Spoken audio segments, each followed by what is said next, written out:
Saludos jóvenes, les presento oficialmente la asignatura de base de datos para aplicaciones. Con esto iniciamos formalmente el cuatrimestre y la unidad que corresponde. Vamos a ver algunos temas que conforman el marco teórico muy indispensable para que podamos seguir avanzando con las lecciones. Bien, en primera instancia me gustaría abordar la temática de que en una base de datos existen distintos tipos de usuarios con las que convive. En sí llamo a este pequeño título usuarios de las bases de datos. Entonces tenemos aquí una base de datos y existen diferentes perfiles o roles de usuarios que la consumen. Cada uno de estos perfiles tiene un nivel técnico completamente distinto, ¿no? En primer lugar vamos a mencionar que existen los usuarios normales, que no es que los demás sean anormales, simplemente que así se le llaman, normales o comunes inclusive, ¿no? Este tipo de usuarios lo que hacen es que pues únicamente usan las bases de datos sin siquiera saber que existen, ¿va? La característica importante de los usuarios normales es que estos conviven exclusivamente con las interfaces de usuario, pero nada más que eso. Todos hemos sido usuarios normales en algún momento, pero en esta temática estamos abordando usuarios normales de bases de datos, ¿de acuerdo? Por ejemplo, aquí se desarrolló un pequeño sistema. Cuando yo inicio sesión, por ejemplo, voy a iniciar sesión en esta ventana.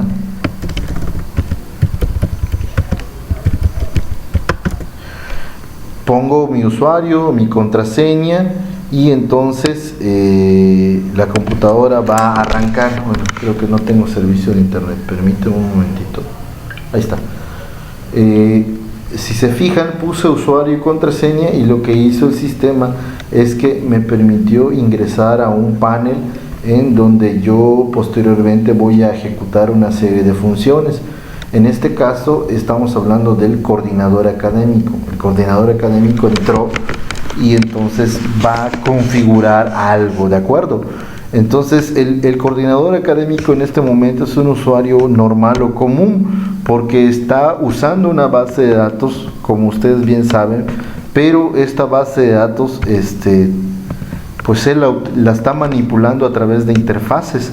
Cuando ustedes de repente se inscribieron por primera vez o tuvieron un correo electrónico, también llenaron un pequeño formulario. Este formulario les fue solicitando datos muy puntuales y con esos datos se fue creando su perfil, ¿no? En ese instante ustedes fueron usuarios normales o usuarios comunes, porque lo único que hice fue utilizar una interfase para poder manipular una base de datos, ¿de acuerdo? Entonces, esa es la característica de los usuarios normales. Los usuarios normales utilizan interfaces para comunicarse con una base de datos, ¿va? Cuando me refiero a interfaces, es que están constituidas de opciones, de botones e iconos que lo van guiando a una cierta interfase para poder operarla, ¿no? Por ejemplo, yo tengo aquí un botón que dice agregar alumnos, pero si yo quisiera eliminar un alumno, el usuario normal no puede, porque el usuario normal únicamente va a operar la interfase, y si la interfase no le da las alternativas para poder eliminar un alumno, entonces el usuario normal no puede hacerlo. O sea, el usuario normal está limitado únicamente a las funciones que la interfase le pueda otorgar. Por eso se le llama usuario normal o usuario común, ¿de acuerdo? No conoce la complejidad del sistema, únicamente se limita a utilizarla. Posteriormente tenemos otro tipo de usuarios de base de datos, que son los desarrolladores de aplicaciones. ¿Quiénes son estas personas? Bueno, estas personas se caracterizan porque se especializan en uno o más lenguajes de programación, cualquiera que ésta sea, ¿de acuerdo? Un C#, un JavaScript, un PHP, cualquier lenguaje de programación. Y estas personas, estos usuarios, son los que desarrollan las interfaces que los usuarios normales van a utilizar. ¿De acuerdo? Esta es una característica importante. Entonces, les muestro el código de esta interfase que ustedes ven, ¿no?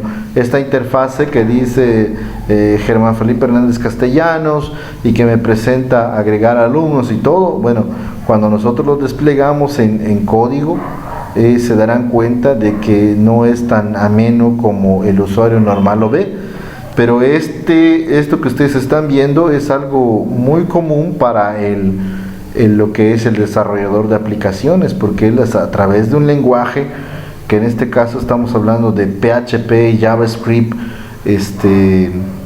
HTML, CSS, una combinación de recursos, desarrolla una interfase, ¿verdad? Entonces, cuando un usuario tiene la capacidad de poder desarrollar estas interfaces y que le da la posibilidad a un usuario normal que de repente con un botón simplemente se despliegue y el usuario normal pueda operar, pero el usuario normal no ve el código, no ve la complejidad, ¿de acuerdo? El desarrollador de aplicaciones es quien se encarga de esta complejidad para que el usuario normal únicamente utilice interfaces, ¿de acuerdo? Entonces ya tenemos aquí dos usuarios, los normales o comunes y los desarrolladores de aplicaciones. Posteriormente tenemos al usuario sofisticado. Bien, este usuario sofisticado lo enmarco porque este es el usuario del cual quiero que ustedes se conviertan. En este momento tal vez ustedes sean usuarios normales o inclusive algunos que están adelantaditos pudiesen ser desarrolladores de aplicaciones. El usuario sofisticado, la característica fundamental que tiene es que no requiere una interfase para poder acceder a la base de datos, ¿de acuerdo? Yo por ejemplo, si no hay la interfase para eliminar un alumno, pero el usuario sofisticado conoce completamente los comandos, las sentencias, las instrucciones para poder acceder a esta base de datos sin que exista propiamente un botón para eliminar, ¿no? Él lo puede obtener sin necesidad de una interfase y no necesita esperar a que el desarrollador de aplicaciones cree esa interfase. Él sabe los comandos necesarios para poder operar. Por ejemplo, voy a intentar conectarme, bueno, lo puedo hacer de manera local. Es una interfase que me gusta mucho, se llama Navicat. Voy a abrir esta base de datos, vamos a abrir la base de datos de Sharia. Ok, voy a intentar conectarme a la línea de comandos. Ok, yo voy a hacer, por ejemplo, quiero que me muestre select asterisk, select show tables, punto y coma y le damos un enter.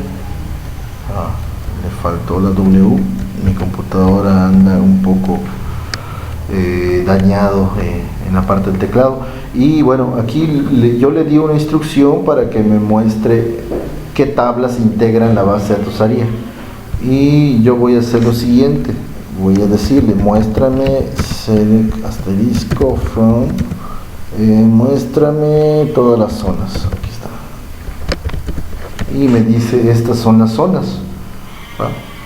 Y si se fijan, existe aquí la zona, hay 6 zonas. Entonces yo pudiese agregar una nueva zona sin necesidad de tener una ventana como estas que tiene, ¿no? Una ventana en donde me pida la zona y yo le dé guardar. Vamos a intentar. Voy a hacer lo siguiente, insertar dentro de la tabla zonas los siguientes valores. Y voy a agregar la zona 7, Yucatán, Campeche, Quintana Roo, Tabasco, Veracruz. Voy a agregar por ejemplo a Chiapas, ahí Chiapas ya está. Voy a agregar a Sonora. Descripción, no tiene descripción. Y activo, creo que es un valor por defecto, vamos a intentar pasar así. Codium doesn't match, ok, vamos a intentar la descripción, lo dejamos vacío y voy a decir que está activo. insert into y de zona, nombre de zona, la descripción.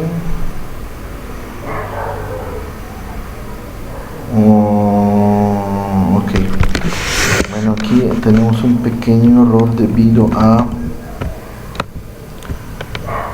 que me está exigiendo que exista estos valores como obligatorios. A ver, déjenme hacer este ajuste para que podamos hacer la prueba finalmente. Voy a zonas y pudiese yo hacer todo esto con comandos para acelerar y no retardar el video.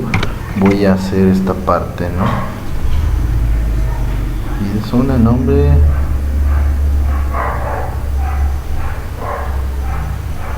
sumador entero, nombre, descripción, marcha, no puede ser nulo, no debería de funcionar. Insertar dentro de zonas los valores 7 Sonora.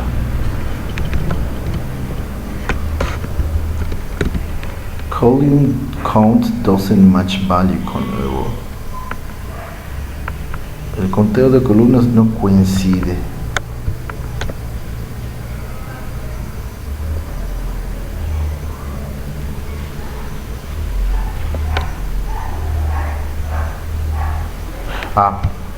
Sí, aquí el problema es que yo estoy... Sí, claro. Esto lo vamos a abordar cuando estamos viendo insert.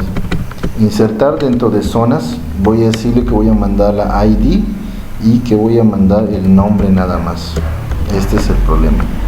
Y que este nombre va a ser el 7 y Sonora.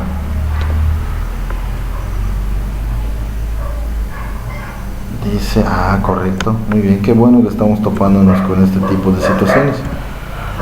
No existe, estoy poniendo este comando, ¿va? Estoy intentando agregar, insertar dentro de las zonas y lo que me está diciendo es que el ID no existe, claro que no existe, se llama ID zona.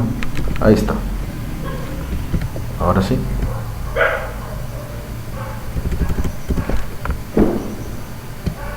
ID zona. Damos un enter. Después del punto y coma.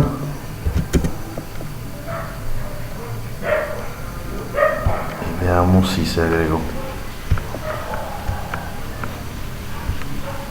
Insert into zonas. Vamos a reiniciar mejor.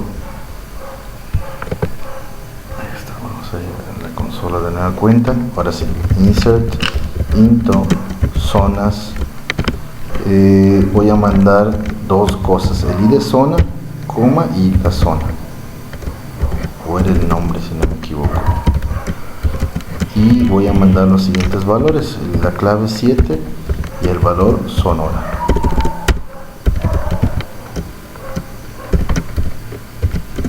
Ahí está, dice query ok, one row affected. Ahora si nosotros decimos lo siguiente, muéstrame todos los datos de las zonas, punto y coma, y si se fijan aquí ya tenemos un valor que es el de Sonora, y puedo decirle por ejemplo, tener en cuenta, agrégame otra vez a la zona, ahora agrégame el valor 8 y quiero que sea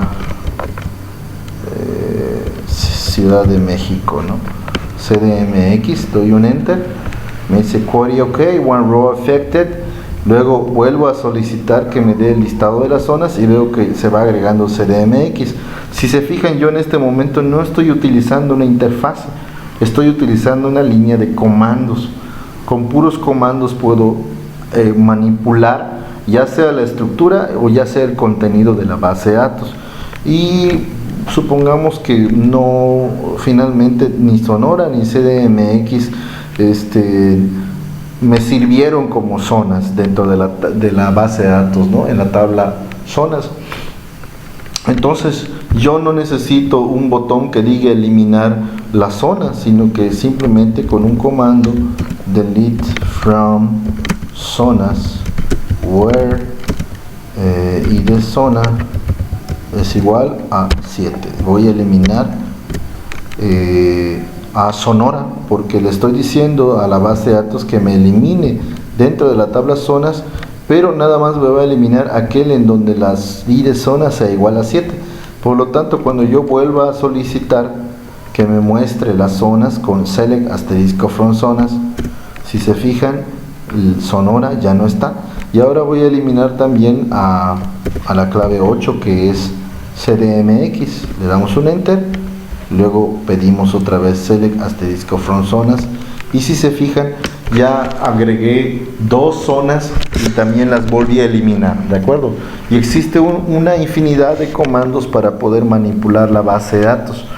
Esto significa que cuando ustedes adquieran ese nivel de conocimiento, que con mucha práctica por supuesto que se queda, en mi caso hace rato que no tomaba un poquito el SQL, pero es muy rápido de volver a retomar. Entonces, en ese momento ustedes se convierten en usuarios sofisticados. Ustedes pueden manipular completamente la base de datos, observen, lo mejor de todo, sin necesidad de una interfase.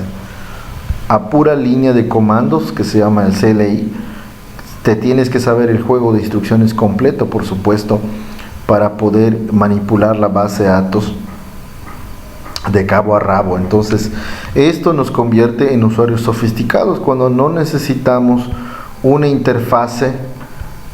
O sea, el usuario normal necesita una interfase, el desarrollador crea esa interfase, pero el usuario sofisticado accede a esta base de datos sin necesidad de que el desarrollador cree la interfase, ¿de acuerdo? Entonces, mi objetivo, o el objetivo que perseguimos en este cuatrimestre, es que ustedes puedan llegar a este nivel de usuario. En este momento tal vez sean usuarios normales o tal vez sean desarrolladores, pero queremos llegar al usuario sofisticado, ¿de acuerdo? Y finalmente tenemos otro tipo de usuarios, que es el usuario especializado. ¿Ven qué es este usuario especializado? Bueno, como podríamos hacer una analogía con los médicos. Cuando tú termines tu carrera de ingeniería, pues vas a ser un médico general, llamémoslo así, ¿no? Pero ustedes bien saben que cuando tú vas al médico, de repente el médico general sabe de todo un poco, pero no domina ciertas áreas, ¿no? Entonces te canaliza a un especialista. Entonces, ¿cuáles son los especialistas? Bueno, tenemos al neumólogo, al otorrinolaringólogo, al pediatra, al ginecólogo y a todas estas personas que son especialistas. ¿Qué es un especialista? Bueno, es un médico general, pero que ha dedicado años de más para estudiar una funcionalidad específica del cuerpo humano. Lo mismo sucede con un usuario especializado de base de datos. Es una persona que conoce de manera general las bases de datos, pero ha adoptado una vertiente muy específica de las bases de datos, ¿no? Pudiese ser un usuario especializado en minería de datos, un usuario especializado en cloud, un usuario especializado en bases de datos orientadas a objetos o bases de datos no relacionales, en fin, áreas muchísimo más precisas que un usuario sofisticado, ¿no? Entonces les pongo en contexto lo siguiente, porque nuestro objetivo pues es partir del usuario normal hasta que podamos llegar al usuario sofisticado, ¿de acuerdo? Bien, entonces para poder manipular las bases de datos, ustedes ya vieron, no es necesario que lo sepamos en este momento. Todo esto que puse aquí lo vamos a repasar, lo vamos a practicar, les voy a mostrar cómo se hace toda esta parte, ¿no? Este lenguaje se llama el lenguaje SQL, que es el lenguaje estructurado de consultas. ¿Qué es este lenguaje? Bueno, es un lenguaje, ojo, exclusivo para manipular bases de datos relacionales, ¿de acuerdo? Esta es la característica del SQL, que la base de datos que nosotros vayamos a ocupar o manipular tiene que ser del modelo relacional y nos permite definir, manipular y recuperar datos de una base de datos, ¿de acuerdo? Esto es sumamente importante. El SQL es exclusivo de base de datos relacionales, y este SQL se divide en dos vertientes. se divide en algo que se llama LDD y LMD, que en algunos libros, si lo leen, va a ser DDL y DML. Nada más se refiere a que uno está en inglés y el otro está en español, ¿no?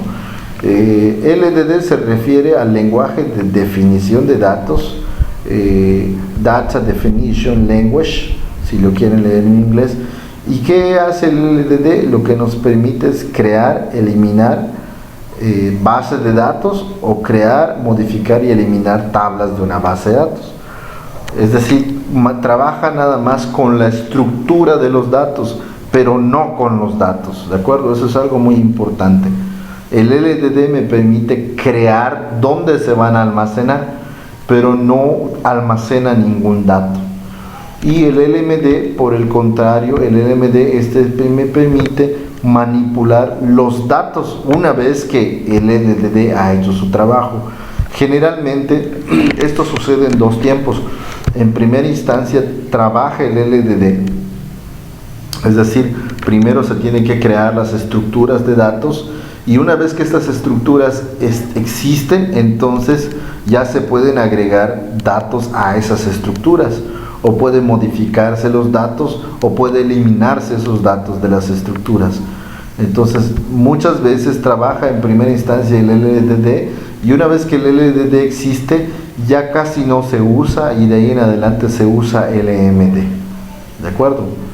No se preocupen, también lo vamos a ver a detalle. ¿En qué cambia, no? Porque el SQL trabaja con bases de datos relacionales. El SQL es estándar, es decir, que no importa cuál base de datos utilicen, mientras sea una base de datos relacional, las mismas instrucciones van a funcionar. No importa si estamos en MySQL, en Firebird, en Access, en SQL Server, siempre las mismas instrucciones estándar funcionan, ¿verdad? Pero el LDD y el LMD se diferencian porque pretenden hacer lo mismo, pero con diferentes instrucciones. Y aquí en la siguiente diapositiva se las presento. Por ejemplo, si yo quiero crear algo, en LDD se utiliza la palabra en inglés create, y en LMD, si quiero crear un dato, pues voy a utilizar la palabra insert. Entonces esto va a crear una estructura. Con LDD se usa create, y si quiero crear un dato uso insert. Si quiero eliminar, en LDD se utiliza la palabra drop, y en LMD se utiliza la palabra delete. Y cuando vamos a modificar, en LDD se llama alter y en LMD se llama update. Entonces, si se fijan, la misma acción se pretende realizar, pero dependiendo de qué quieres, sobre qué estructura vas a actuar, es si usas LDD o si usas LMD. ¿De acuerdo? Bien, ahora pasamos, para entender un poquito más esto, cómo se constituye una base de datos relacional. En específico, nosotros vamos a trabajar con MySQL. Y bien, si ustedes ven aquí, en la parte superior se encuentra la base de datos. Podemos hacer una analogía. Seguramente ustedes ya saben manipular adecuadamente una hoja de cálculo. Lo vieron seguramente en la preparatoria o en alguna fase de su formación académica. ¿De acuerdo? Entonces, si ustedes se fijan, una hoja de Excel es un archivo. Este archivo se le suele llamar libro. Este libro lo que hace es que agrupa un conjunto de subobjetos llamados hojas. O sea, dentro de un libro es igual a un archivo, o dentro de un archivo hay un libro, como lo quieran ver. Dentro de un libro hay una o varias hojas, y dentro de una hoja existen varias columnas, varias filas y varias celdas. Entonces esa es la estructura de un archivo de Excel. Es una estructura jerárquica. Ahí domina el libro. El libro es la estructura que engloba todas las demás. En una base de datos existe una estructura que engloba todas las demás, se llama la base de datos. Dentro de la base de datos vamos a poder observar pequeños elementos llamados tablas o relaciones. Una base de datos siempre se va a constituir de varias tablas o relaciones. Y Si tomamos una tabla en específico, dentro de él vamos a encontrar estructuras llamadas campos y registros. Voy a agrandar esta imagen para que se pueda ver, ¿no? Voy a encontrar los campos, como por ejemplo ustedes verán aquí que existe 1, 2, 3, 4, 5 campos que son equivalentes a las columnas o los atributos, si estuviésemos hablando del modelo entidad-relación. Y los campos contienen filas, que en términos técnicos de base de datos se les llama registros. Cada una de las filas se llama registro. En total aquí ustedes pueden ver que tenemos 1, 2, 3, 4 registros, ¿va? Ahora les voy a mostrar cómo se constituye una base de datos ya vista desde... Vamos a intentar identificarlo, ¿no? Ustedes ven que tengo abierto una conexión de mi WAMP server, configuré para este programa que se llama Navicat Premium. Voy a abrir una base de datos. Observen que en el servidor local, que yo le llamo local WAMP, tengo 1, 2, 3, 4, 5, 6, 7, 8, 9, 10, 11, 12 bases de datos. Dentro de esta base de datos voy a abrir una, por ejemplo, Saria. Dentro de él existen varias pequeñas estructuras llamadas tablas, que en inglés se llama tables. Tenemos aquí, si ustedes se fijan, 1, 2, 3, 4, 5, 6, 7, 8, 9, 10, 11, 12, 13, 14, 15, 16, 17, 18, 19 tablas, 19 tables. Ok, voy a elegir una de ellas, por ejemplo productos, y voy a abrirla, lo voy a mostrar de forma gráfica. Y ustedes observan que dentro de la tabla productos existen estos que se llaman campos, que sería equivalente a las columnas si fuera una hoja de Excel, ¿de acuerdo? Entonces si se fijan, aquí tenemos 1, 2, 3, 4, 5, 6, 7 campos o columnas o atributos. En términos técnicos ustedes lo deben de llamar campos. Y cada instancia de la entidad, es decir, cada distinto valor que se puede crear dentro de la tabla, se llama registro. Entonces tenemos 1, 2, voy a tomarlo por filas, 1, 2, 3, 4, 5, 6, 7, 8, 9, 10, 11, 12, 13, 14, 15. Si ustedes se fijan, tenemos 16 registros, 1, 2, 3, 4, 5, 6, 7 campos. Entonces, si yo pudiera describir esta base de datos, diría, tenemos, no sé, 20 tablas.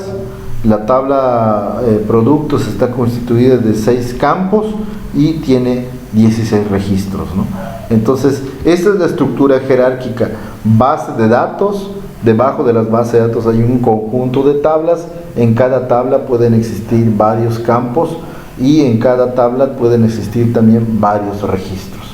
Entonces, esta es la estructura del modelo, de una base de datos del modelo relacional, ¿de acuerdo? Entonces, por favor, tomen las anotaciones que corresponden y sirva esto como una introducción de lo que vamos a ver más adelante en las bases de datos para aplicaciones.